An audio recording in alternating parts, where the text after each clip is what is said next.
जातिगत जनगणना होनी चाहिए या नहीं, इसकी डिमांड हो रही है।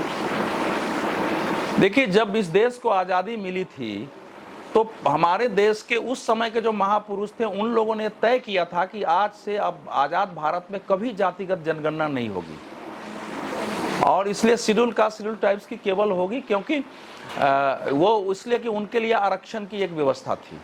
तो वो संसद में आरक्षण देना है बाहर, तो उनको संख्या के अनुसार आरक्षण मिला है। तो जातीय जनगणना की मांग कहां से आई है? ये मांग किसकी है जातीय जनगणना? जब इस देश में पहली जो सरकार बनी थी उसने निर्णय लिया सर्वसम्मति से कि आज़ाद भारत में जातीय जनगणना नहीं होगी, क्योंकि अंग्रेज देश में फूट डालो राज करो की नीति के तहत करते थे। अब दूसरी बात मैं बता रहा हूँ, इस देश के लोगों को शायद ध्यान नहीं होगा कि इस देश में 2011 में जातीय जनगणना हुई थी, लेकिन जातीय जनगणना की जब मांग हुई थी तो यूपीए सरकार में गृह मंत्री से लेकर ज़्यादातर मंत्रियों ने उसका विरोध किया था कि हम इस जनगणना के साथ जनगणना नहीं कराएंगे। फिर क्या हुआ कि उस जनगणना को प्रणब मुखर्जी की अध्यक्षता में एक समिति बनी, फिर हुआ कि जनगणना को ग्रामीण विकास मंत्रालय के तहत कराया जाएगा, उसका नाम दिया गया सामाजिक आर्थिक सर्वेक्षण। तो वो जनगणना रिपोर्ट भी आई, लेकिन उसको जारी नहीं किया गया, और वो जनगणना जो सेंसस कमिश्नर है उनके अधीन नहीं किया गया था, ग्रामीण मंत्रालय ही कराया था, उन्होंने जारी नहीं किया। जब नरेंद्र मोदी प्रधानमंत्री नरेंद्र मोदी की सरकार बनी तो इस सरकार ने फैसला किया कि हम इस जातिगत जनगणना को जारी कर देंगे, जातिगत जनगणना जारी करेंगे। 2017 में इस पर कैबिनेट की मीटिंग हुई, इसका फैसला हो गया। 2018 में गृह मंत्री के रूप में राजनाथ सिंह ने घोषणा कर दी, अरुण जेटली जी ने प्रेस कॉन्फ्रेंस कर दिया।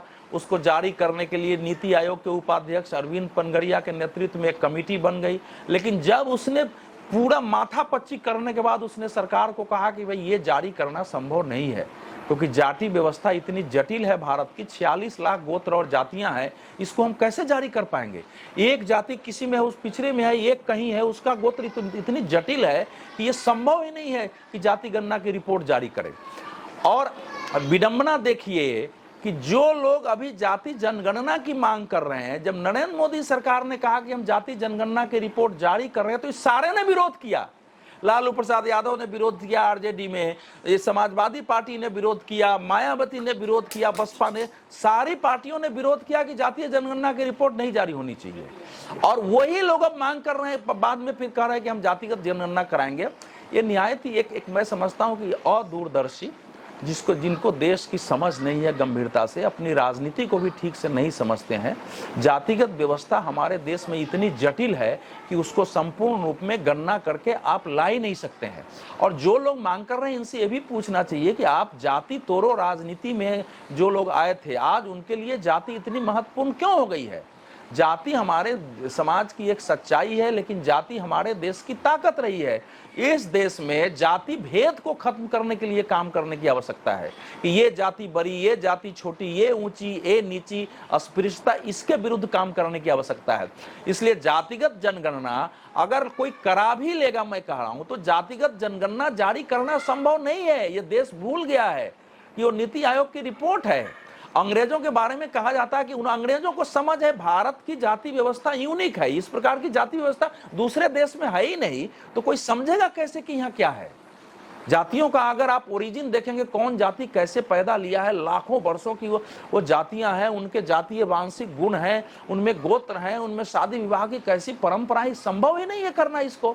लेकिन अब ठीक है, राजनीति करनी है, कुछ लोगों को पिछड़े वर्ग की राजनीति करनी है, उनको लगता है कि इसके आधार पर शायद बीजेपी को हम सत्ता से उखाड़ सकते हैं, उसको डिफेंसिव बना देंगे कि बीजेपी पिछड़े वर्ग पिछड़ी जातियों के विरुद्ध है। हालांकि बिहार में भारतीय जनता पार्टी ने नीतीश कुमार की इस मांग का समर्थन कर दिया, वहां सर्वदलीय मांग है जाति जनगणना करा दो। तो वो अब इस देश में अब इस प्रकार से जब अयोग्य लोग, असमर्थ लोग, क्षमताहीन लोग राजनीति में होंगे तो मुख्य मुद्दे से ध्यान भटकाने के लिए जिस मुद्दे पर राजनीति होना चाहिए, क्योंकि जो बड़े काम है वो ज्यादा कठिन होता है, उसमें बहुत परिश्रम की जरूरत है, बहुत मस्तिष्क लगाने की जरूरत होती है, वो बड़ा लंबा समय लेता है। छोटी छोटी बातें जो है लोगों को भी अपील करती है, उस पर तुरंत वोट मिल जाता है। तो ये वोट की राजनीति के लिए, जाति जनगणना की मांग, वोट की राजनीति के लिए समाज के अंदर नए सिरे से जातिगत भेद पैदा करना और जातिगत भेद के आधार पर समाज में एक नए सिरे से तनाव और एक अविश्वास पैदा करने की ये कोशिश है। बागी अब इस देश की राजनीति है, यहाँ कुछ भी कर सकती है।